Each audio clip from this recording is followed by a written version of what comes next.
червень місяць збираємо полуницю, висаджуємо її, закінчується полуниця, починається пекінка. І так само серпень, вересень, жовтень і цілу зиму продаємо пекінську капусту. Потім знову починається клубніка. Такий трудоміський процес, треба багато людей, там сусіди, там діти допомагають. Майже через хату займаються всі. Діляться інформацією, ніхто нічого не скриває. Нема такої роботи. І зайнялися, і я думаю, що це добре. Оце ми висаджуємо в поле і виростає як пекінська капуста з нього.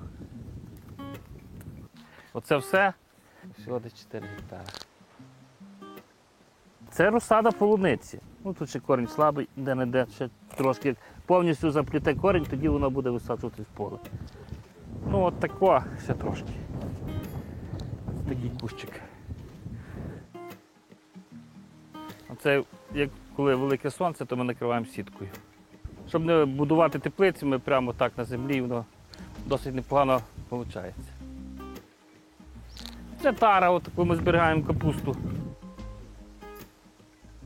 Вона ставиться в висоту 6 метрів, один ящик на ящик, картонний просто не витримає. Я ж в Луцьку жив, все з нуля починали. Я приїхав, почав хазяйнувати, в мене навіть Т-16, один трактор був такий, знаєте, і все, більш нічого не було. Все будували там, своїми силами. Тут в мене, то як треба, люди живуть зверху, там, поробив кімнати, як на сон полуниця. Тут в мене зберігаю пекінку. До 100 тонн клубніки в день літом село продає. Не я, а село в цілому. В день по 3 фури бувало такого, що загружали пекінку. Ну, Луцьк тільки не з'їсть.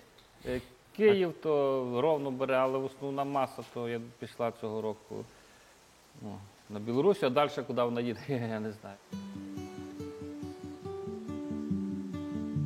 Як починалось? Десь років 10 тому. 10-12 років назад. Поїхали в Польщу, попрацювали місяців 2-3 і подумали, що можна вдома посадити все те, що ми робимо поляків. Працювали в хорошого пана, розказав, якщо дав розсаду. Приїхали, посадили. Кожним роком трошки більше і більше. Возили перший рік на ринок, продавали, торгували по кілограмах. Так. Потім почали приїжджати машини, тільки не один продає, а все село по пару кілограм скидається, от їде машина, продає в Київ, продає за кордон. Так воно все і робилося. І по сьогоднішній день так робиться. Ця розсада через 2-3 дні вже буде висаджуватись в поле.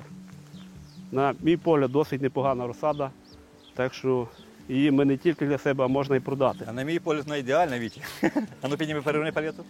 Вона сухенька, тут дивіться. О, бачите, оце Таку розсаду ми можемо, в признак даний того, момент що вже її декілька треба тисяч могли би і продати. Знову ми садили мармеладом, зараз люди хочуть більш таких ексклюзивних, ексклюзивної ягоди. Полуниця на другий рік вона буде давати, якщо добре прийметься в полі, гарно її доглянути, на другий рік буде повноцінний урожай.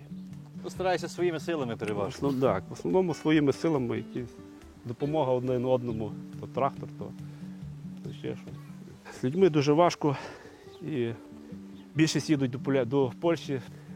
Показуємо, що можна не їздити. Так наше село, можна сказати, і не їздить. Ми теж довгий час так, працювали. Так. Просто побачили, що можна вдома щось вирощувати. Просто в людини є креативне мислення, розумієте?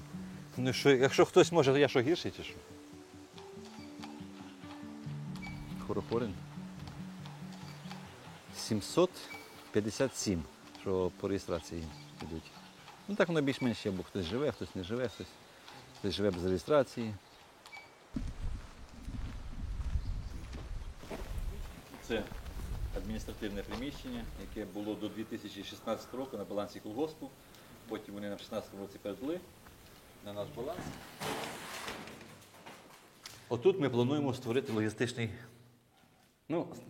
центр, це трохи за високо сказано буде. Ми створимо тут кабінет для наших оцих одноосібників.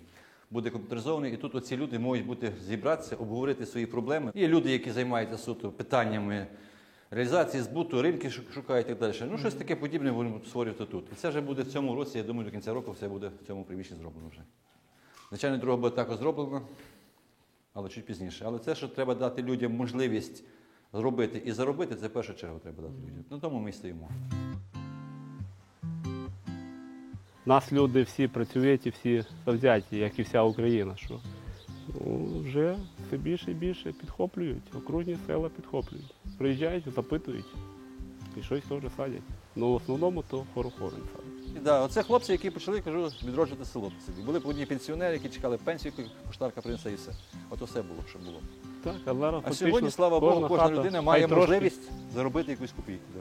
Так, хай трошки, але садить ту полуницю. Вони ще і ту вкладають. капусту. Оці хлопці, які перші, вони ще вкладають, розумієте? Вони ще вкладають гроші, вкладають. Тому що оці машини цього року першу купили машину, що між рядки стели, чи торік купили.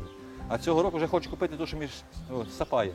Ну, на місці стояти це не є рух вперед. На цьому не можна зупинятися.